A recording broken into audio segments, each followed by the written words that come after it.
పున్నాగా, పట్టి పోయింది, ఇంట్లోనే పోయిందని ఇల్లంతా వెతికావు. నీ కంగారు నీది, కానీ అది ఆ పశుపతికి దొరికింది. ఆ మాంత్రికుడికి దొరికిందంటే నువ్వు అతనికి అడ్డుగా వెళ్తున్నావు. వద్దు పున్నాగా, ఆడపిల్లవి, అలాంటి వాళ్లతో నీకెందుకు?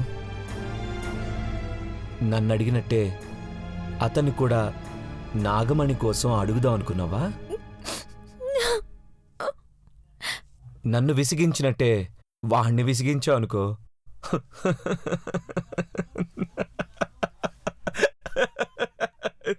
నిన్ను పిల్లిగానో కోతిగానో మార్చేస్తా.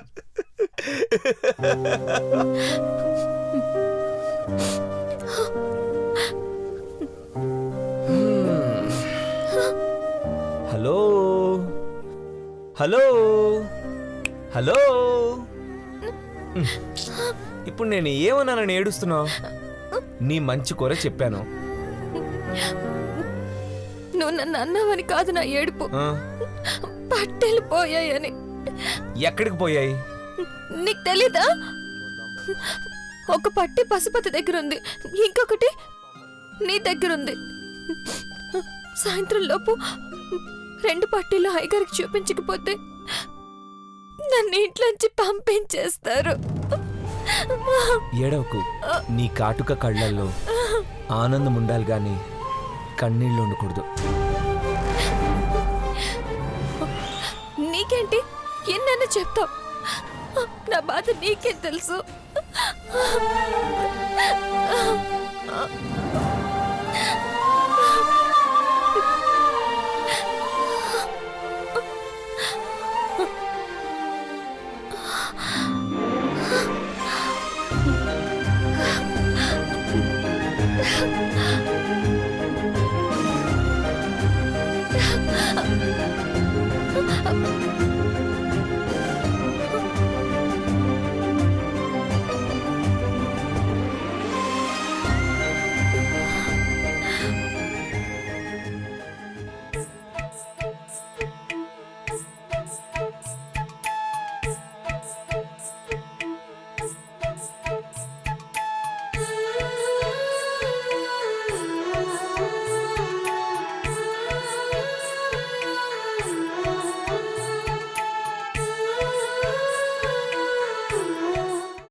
నువ్వు ఇంకేమన్నా చెప్పాలా?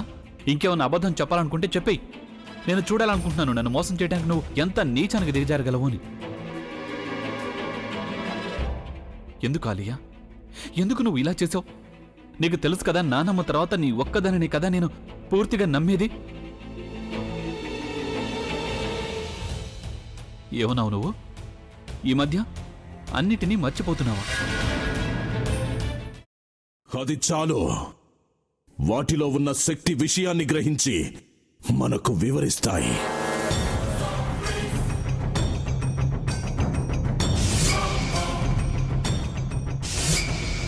ఎవరు ఆ దండ విప్పొద్దు, గది తలుపులు తెరవద్దు.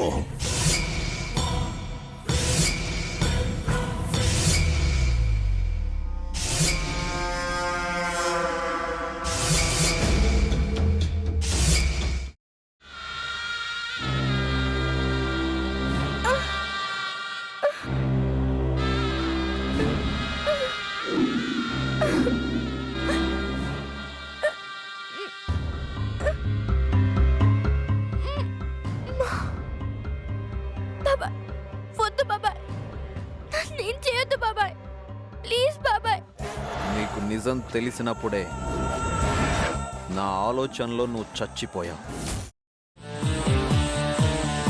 అబ్బా ప్లీజ్ కొంచెం తినండి ప్లీజ్. భీమారావు గారు మీరా? ఇగో మీరా కాదు సక్కుబాయ్. అవును, మీ పనామే లేచిపోయిందని చెప్పి కంప్లైంట్ ఇచ్చినావు కదా. రేయ్, ఆయన కంప్లైంట్ ఇచ్చింది లేచిపోయిందని కాదు, కనిపించడం లేదు అని. అచ్చా, అట్లానా? సరే మేడం. ఇడియట్. ఆ వంట మనిషి పేరేంటన్నారు? రత్తాలు మేడం. ఏం పెద్ద మంచి, నీ వంట మంచిని కూడా మేడం అని పిలుస్తావా? రేయ్ హాఫ్ బ్రెయిన్,